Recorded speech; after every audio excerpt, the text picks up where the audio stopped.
नमस्कार, सत श्री अकाल। मैं हूं डॉक्टर जोग भाटिया और आप सभी को जन्माष्टमी की बहुत बहुत बधाई हो।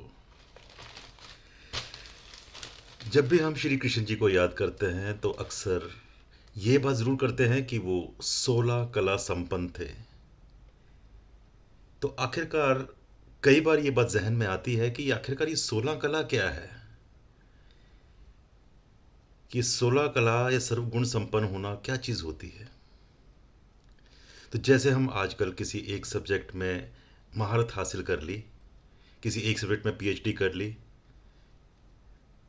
चाहे कोई आर्ट्स का हो चाहे साइंस का हो, और फिर किसी दूसरे में कर ली, फिर किसी तीसरे में कर ली। इस प्रकार से अलग अलग प्रकार के स्किल्स, अलग अलग प्रकार के सब्जेक्ट्स में जब हासिल कर लिया हमने कुछ ना कुछ, तो वो कहते हैं कि हमने वो वाला आर्ट अचीव कर लिया। तो श्री कृष्ण जी ने अपने समय में 16 प्रकार की स्किल्स, 16 प्रकार की स्टडीज अचीव की थी। इसीलिए उनको 16 कला संपन्न कहा जाता है। तो जो ग्रंथ हैं उनके हिसाब से वो कौन कौन सी 16 कलाएं थी जो उन्होंने अचीव की या जो उनके पास थी। तो पहली कला जो उनकी थी वो थी नृत्य कला, यानी कि डांस। तो श्री कृष्ण जब डांस करते थे, जब नाचते थे, तो वो परमात्मा का एक साकार रूप दुनिया को दिखाते थे।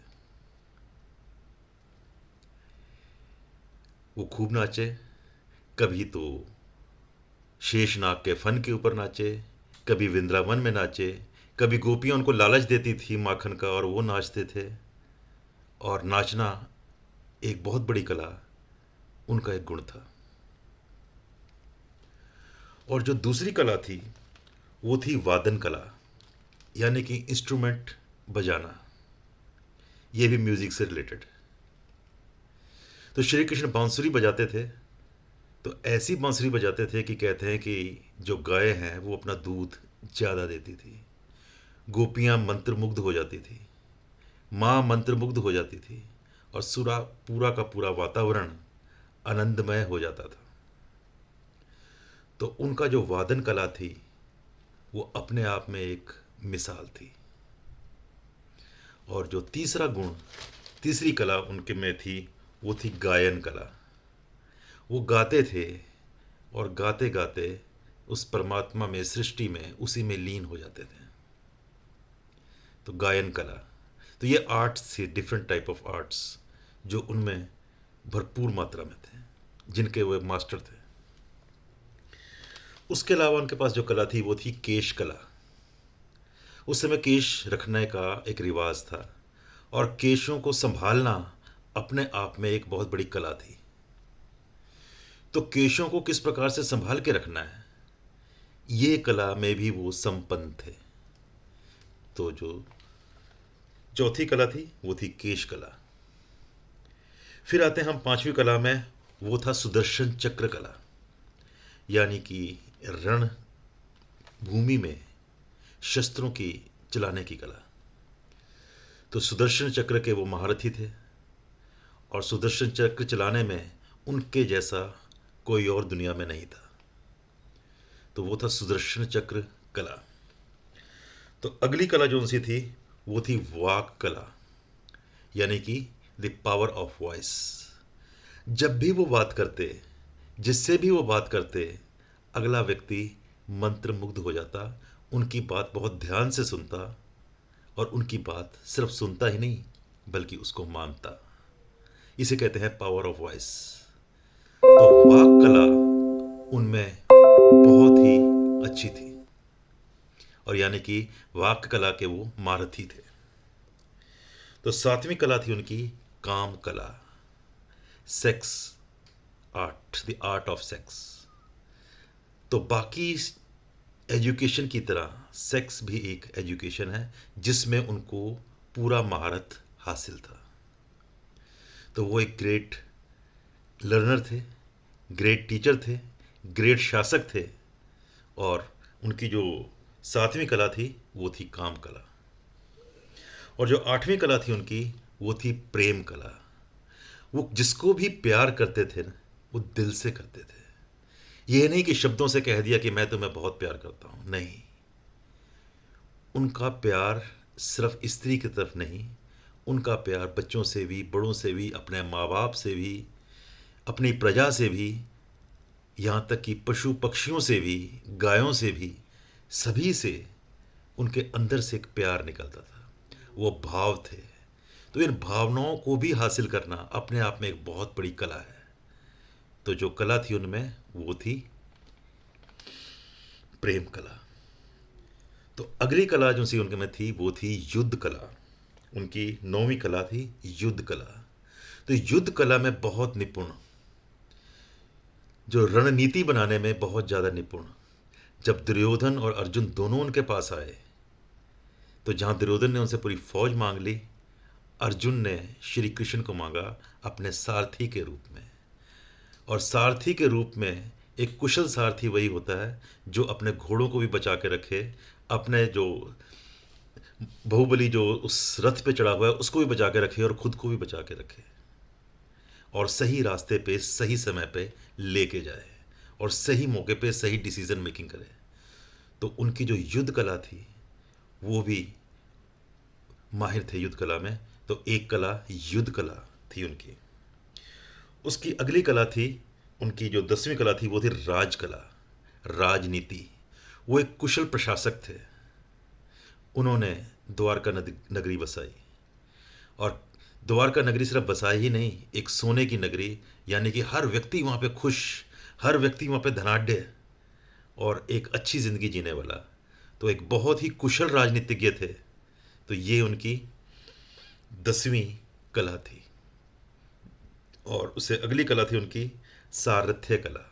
सारथ्य कला है डिसीजन मेकिंग कला, कि सही मौके के ऊपर अर्जुन को कहाँ लेके जाना, किस जगह के ऊपर कहाँ से रास्ता दिखाना, और एक किस प्रकार से गाइड करना है, कैसे एक अच्छे टीचर की तरह सही समय पे सही डिसीजन मेकिंग के लिए अपने शिष्य को बताना। तो ये थी सारथ्य कला। और जो 11वीं कला थी, वो थी अनासक्त कला। गोपियों के बीच, गायों के झुंड में हो या राजसभाओं में, हर जगह कृष्ण आसक्त रहते थे। सब कहते थे कि मैं, मेरे साथ है। माँ को लगता था वो मेरे साथ है, गोपियों को लगता था वो मेरे साथ है, दोस्तों को लगता था कि वो मेरे साथ है। तो क्या एक व्यक्ति एक ही समय में सबके साथ हो सकता है? नहीं।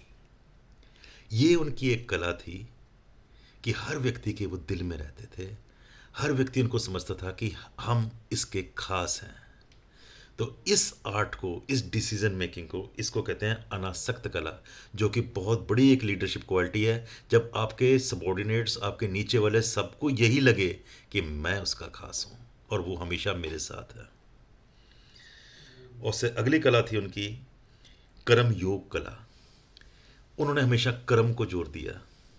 सिर्फ प्राप्ति के लिए दीन दुनिया को छोड़ के कहीं नहीं गए, इस दुनिया में ही रहे, विवाह भी किया, बच्चे भी पैदा किए, राज भी किया, और कर्म के ऊपर जोर दिया।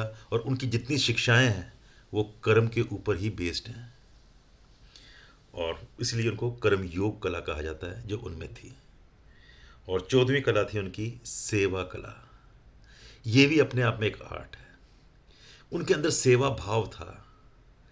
उनका एक दोस्त सुदामा जैसे ही आता है, वो भागते हुए जाते हैं, उसको लेके आते हैं, उसके पैर अपने हाथों से धोते हैं और उसको सिंहासन पे बिठाते हैं, और जितने दिन भी उनके पास रहता है उनकी पूरी सेवा करते हैं। सुदामा तो सिर्फ एक कथा का एक हिस्सा है, लेकिन जो सेवा कला है वो उन्होंने अपने अंदर बसाई हुई थी। उसके अगली कला आती है 15वीं कला, वो है रंग कला। तो जो रंगों में उनका बहुत दिलचस्पी थी। आप देख सकते हैं कि रंग का एक प्रतीक मोर पंख जो हमेशा उनके सिर के ऊपर रहता था, जिसमें कि अलग अलग प्रकार के रंग हैं, अलग अलग प्रकार की रंगोली बनी होती है उसमें। तो रंग कला होना भी अपने आप में एक बहुत बड़ी बात है। और इस अपने प्रशासन में एक रंगीन बनाना, प्रशासन को हर कला से पूर्ण बनाना, हर प्रकार से हर एक फील्ड में प्रगति लेके जाना, ये एक उनकी रंग कला थी। कि उनकी कोई एक साइड नहीं थी, वो हर रंग को आजमाते थे, हर रंग को आगे लेके जाते थे। और आखिरी कला थी उनकी, 16वीं कला, वो थी शांत कला, कि वो एक शांति के प्रतीक थे। हमेशा शांत रहते थे, सुख हो दुख हो, गर्मी हो सर्दी हो, वो कभी विचलित नहीं होते थे। हमेशा मन शांत रहता था, शांति के स्वरूप थे। तो ये थी 16 कला जिनमें कि कृष्ण जी निपुण थे। तो आजकल जब भी हम कभी अक्सर बात करते हैं कि श्री कृष्ण जी 16 कला संपन्न थे, इसका मेन मकसद यही है कि उन 16 कलाओं को पहचाने। और अगर हम सचमुच श्री कृष्ण जी को याद करते हैं, उनको श्रद्धांजलि देते हैं, उनसे प्यार करते हैं, तो उन कलाओं में से जो जो कला हम अपने अंदर ला सकते हैं वो लाने की कोशिश करनी चाहिए। और आजकल तो एजुकेशन सिस्टम इतना ओपन है कि आप जो भी चीज़ पढ़ना चाहें पढ़ सकते हैं। जैसी भावनाएं अपने अंदर बनाएंगे वैसी बन जाएंगी। और ये सारी की सारी जो कलाएं हैं, ये सिर्फ मटेरियल के लिए नहीं है, इसमें मटेरियल और स्पिरिचुअलिटी दोनों ही हैं। जहाँ आप युद्ध कला सीख रहे हैं, वहाँ आप शांत कला भी सीख रहे हैं, वहाँ आप प्रेम कला भी सीख रहे हैं, वहाँ आप अलग अलग प्रकार की कलाएं सीख रहे हैं। तो इस प्रकार 16 प्रकार की कलाओं में श्री कृष्ण जी निपुण थे। और आइए अब कोशिश कीजिए कि इस प्रकार की कलाएं हम भी लें, एक एजुकेशन के साथ अपने आप को जोड़ें और हमेशा आगे की तरफ प्रोग्रेस करें। और इसमें कोई शक की बात नहीं, अगर हम अपने अंदर उस कृष्ण को महसूस करते हैं, इन कलाओं को जीने की कोशिश करेंगे, तो कोई कारण नहीं है कि हर घर में कृष्ण होगा। और जब हर घर में कृष्ण होगा तो कोई कारण नहीं है कि हमारा देश बहुत जल्द एक सुपर पावर बन जाएगा। Thank you very much. जय हिंद, जय श्री कृष्ण।